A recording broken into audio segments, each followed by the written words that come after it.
Okay, hey, I'm back with more spiritual therapy. It's Miss Mocha. Hey, hi. And I'm reading chapter 43 in Genesis, which is part 6 of my little mini series, I guess I'll call it, of Joseph's life. He's one of the chosen ones of the 144,000, the children of Israel, the 12 tribes. He was one of the leaders of the tribe. So his story is about basically going from rags to riches, which I can relate to because God told me I was going to do that too. And I had the dreams and all that stuff. I still do. But anyway, yeah, let's go ahead and get to it. It's not too long. It's about the same as the last one. So it starts by saying, and the famine was sore, which is severe, in the land. And it came to pass, when they had eaten up the corn which they had bought out of Egypt, their father said unto them, Go again, buy us a little food. And Judah spake unto him, saying, The man did solemnly protest unto us, saying, Ye shall not see my face, except your brother be with you. And if thou wilt send our brother with us, he will go down and buy thee food.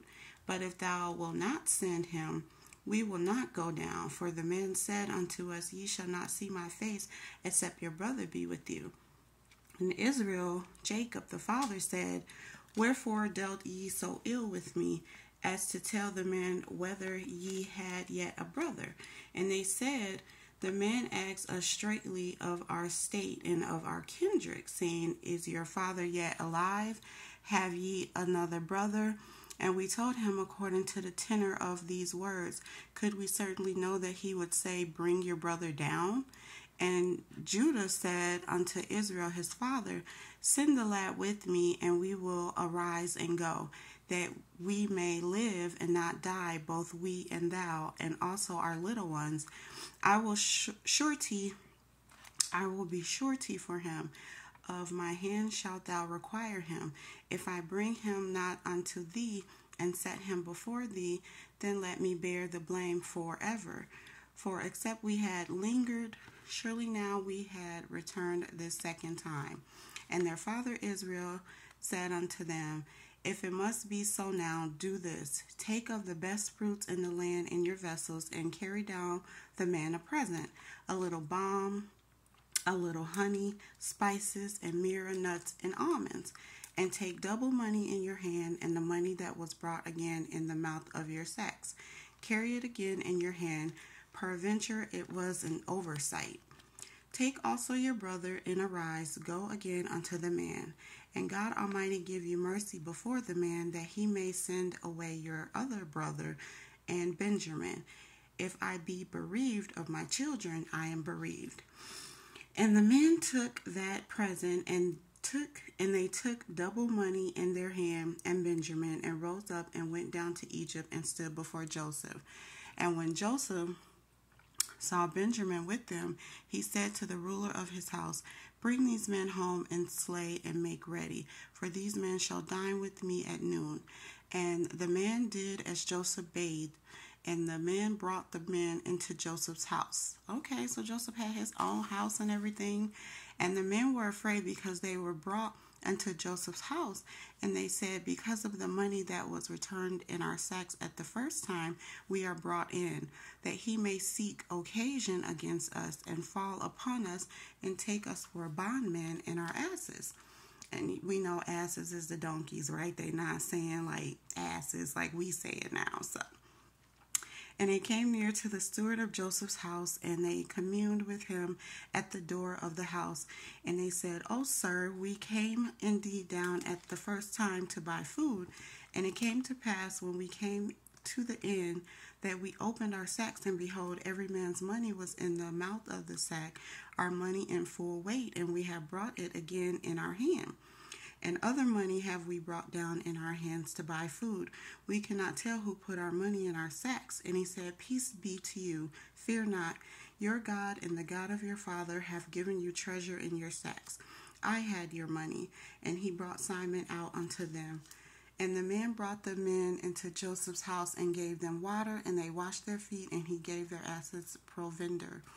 And they made ready the present against Joseph came And they made ready the present against Joseph came at noon, for they heard that they should eat bread there. And when Joseph came home, they brought him the present which was in their hand into the house, and bowed themselves to him to the earth. And he asked them of their welfare, and they said, Is your father well? The old man of whom ye spake, is he yet alive? And they answered, Thy servant, our father, is in good health. He is yet alive. And they bowed down their heads and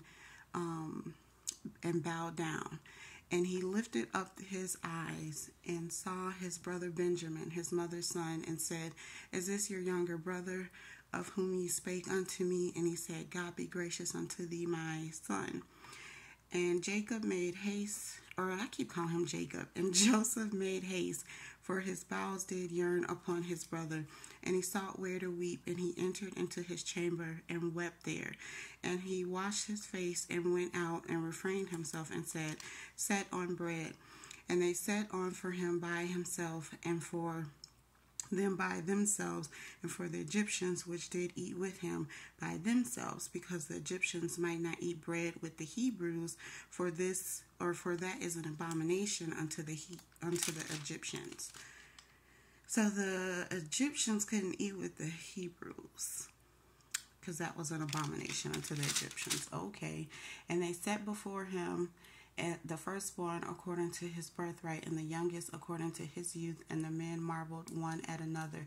And he took and sent messes unto them from before him. But Benjamin's mess was 5 times so much as any of theirs. And they drank and were merry with him. So you can see Joseph's heart, how he sat down and ate with his brothers after they did him wrong like that and tried to kill him. And he even, God is having him have this kind of heart, give him the money back, still eat with them, still be godly and good to them. So he got to see all his brothers, and so that's why he was crying, because it's sad. I probably would have cried too. Seeing them again, knowing that you had so much love for them and they did you like that, that's bogus. But yes, that is chapter 6. So they still don't know that it's him. But he let them in his home. He ate with them. He let them keep the money, and he gave them, food to take back. Of course, he asked about his father and to make sure that he was in good health and still alive and all that, and he was. So, yeah, that's chapter 43, part 6 of Joseph's story. So, as always, I thank you for listening, and have a blessed and wonderful day.